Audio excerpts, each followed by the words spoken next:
Почитта кон Мајката Божја повторно собира многу верници во црква, дојдени да оддадат почит на роденденот на Пресвета Богородица, позната уште како Мала Богородица. Нејзините родители Јоаким и Јана, кои биле доста стари, но немале рожба, со плач и со скрушено срце го молеле Бога да ги израдува со една рожба како што ги израдувал Аврам и Сара, давајќи го незиниот син Исак. На подминати години добиле ќерка, ја крстиле Марија и на својата трета година ја однеле во Ерусалим, во храмот каде што останала до своето, така да кажеме, полнолетство, кога пак се вратила во домот свој во Назарет, за наскоро да ја чуе и радосната вест: радувај се, благодатна, Господ е со тебе. Покрај успение на Пресвета Богородица, денот на рождеството на Спасителката на човечкиот род е втората слава на црквата во Штипско Ново село.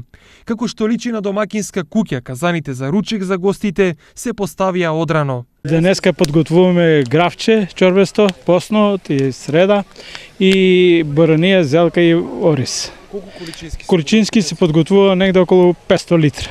Тоа негде околу за 1500-2000 порции. Утре во храмот во Ново село ќе се служи божествена литургија со која ќе богослужи неговото високо правосвештенство митрополитот Брегалнички Иларион.